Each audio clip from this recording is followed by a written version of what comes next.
നമസ്കാരം. കഴിഞ്ഞ ദിവസങ്ങളിൽ മലയാളികൾ ഏവരും ആസ്വദിച്ച ഒരു ദൃശ്യമുണ്ട്. 70 വയസ്സ് കഴിഞ്ഞ പ്രഭാവതി അമ്മുമ്മ ഫുട്പാത്തിലൂടെ യാത്ര ചെയ്യാൻ ശ്രമിച്ച ഒരു ഇരുചക്ര വാഹനക്കാരനെ തടയുകയും ഇരുചക്ര വാഹനക്കാരൻ അമ്മുമ്മയെ ക്രോസ് ചെയ്ത് മുന്നോട്ട് പോകുന്ന അവസ്ഥയിൽ അവർ ശക്തിയുക്തം അയാളെ പരമാവധി തടഞ്ഞു നിർത്തുകയും പിന്നീട് വീണ്ടും ക്രോസ് ചെയ്ത് പോകുന്ന സമയത്ത് പ്രഭാവതി അമ്മ അവരുടെ മൊബൈൽ എടുത്തുകൊണ്ട് ഈ ദൃശ്യങ്ങൾ പകർത്തുകയും നിനക്ക് പണി തരും എന്ന് പറയുകയും ചെയ്യുന്ന ഒരു അവസ്ഥയുണ്ട്. പ്രഭാവതി അമ്മയുടെ പൗരബോധത്തെയും പൗരധർമ്മത്തെയും ഇത് കണ്ട കാഴ്ചക്കാരായിട്ടുള്ള എല്ലാ മലയാളികളും അഭിനന്ദിച്ചതാണ്. അവരുടെ പുറകെ ചാനലുകൾ നിരന്തരം വരുന്ന ഒരു അവസ്ഥയാണ് പിന്നീടുണ്ടായത്. മാതൃഭൂമി വരുന്നു, ഏഷ്യാനെറ്റ് വരുന്നു, അങ്ങനെ നിരന്തരം മാധ്യമങ്ങൾ വരുന്ന അവസ്ഥയുണ്ടായി.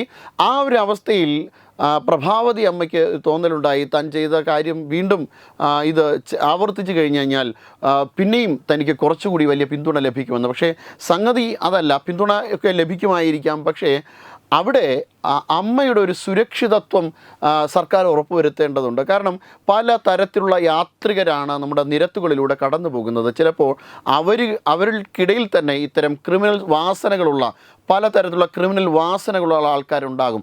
അത്തരം ആൾക്കാരെ ഇതേ രീതിയിൽ തടഞ്ഞാൽ എന്താണ് സംഭവിക്കുക? അവർ ആക്രമണം നടത്താൻ പോലും മുതിരും. അങ്ങനെയുള്ള ചില മനുഷ്യരുമുണ്ട്. അവരെ നമുക്ക് തള്ളിക്കളയാൻ, അവരെ അങ്ങനെ ഇല്ല എന്ന് നമുക്ക് തള്ളിക്കളയാൻ സാധ്യമല്ല. അപ്പോൾ അത്തരത്തിൽ കൃത്യമായ രീതിയിൽ കേന്ദ്രീകൃതമായ ഒരു സംവിധാനമാണ് വേണ്ടത്.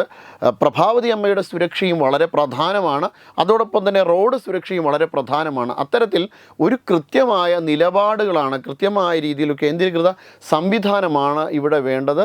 ഫുട്പാത്തിലൂടെ വാഹനങ്ങൾ കയറിപ്പോകുന്ന ഒരു സാഹചര്യം കാൽനട യാത്രക്കാരെ അപകടത്തിലാക്കും എന്നത് തീർച്ചയാണ്. അത്തരം കാൽനട യാത്രക്കാർക്ക് അപകടം ഉണ്ടാകാൻ സാധ്യതയുണ്ട്. അതോടൊപ്പം തന്നെ ഈ വാഹനം തന്നെ റോഡിലേക്ക് കയറുന്ന സമയത്ത് മറ്റു വാഹനങ്ങൾ വന്ന് ഇടിക്കുവാനുമുള്ള ഒരു സാധ്യതയുമുണ്ട്. അപ്പോൾ ഇത്തരം ഒരു കാര്യങ്ങളൊക്കെ മുൻനിർത്തിക്കൊണ്ട് തന്നെ കൃത്യമായ രീതിയിൽ ട്രാഫിക് സംവിധാനങ്ങൾ ഇതിൽ ഇടപെടുകയും നമ്മുടെ CCTV ഒക്കെ ഇപ്പം വളരെയധികം പ്രവർത്തനക്ഷമമായി സമയത്ത് വളരെ നല്ല രീതിയിൽ തന്നെ ഇതിനെ തടയിടുകയുമാണ് വേണ്ടത്. അല്ലാതെ പ്രഭാവതി അമ്മമാരല്ല നിരത്തുകളിൽ ഇത്തരം കാര്യങ്ങൾ ഒക്കെ വേണ്ടി ശ്രമിക്കേണ്ടത്. നിരത്തുകളിൽ സുരക്ഷിതത്വം ഉയർത്തേണ്ടതും അതിനെ സുരക്ഷിതത്വം ഒരുക്കേണ്ടതും പ്രഭാവതി അമ്മമാരുടെ കടമയല്ല. അതിന് കൃത്യമായ ട്രാഫിക് സംവിധാനങ്ങളാണ് വേണ്ടത്. അതിന് സർക്കാർ ബാധ്യതപ്പെട്ടവരാണ്. തീർച്ചയായിട്ടും ഇത്തരം സംവിധാനങ്ങൾ ഒരുക്കി കൊടുക്കുകയും അവിടെ ഒരു കേന്ദ്രീകൃതമായ ഒരു നിയമ സംവിധാനം അവിടെ ഉണ്ടാവുകയും വേണം എന്നുള്ളതാണ് കൃത്യമായ ഒരു നിലപാട്. Web desk Tatwamayi TV.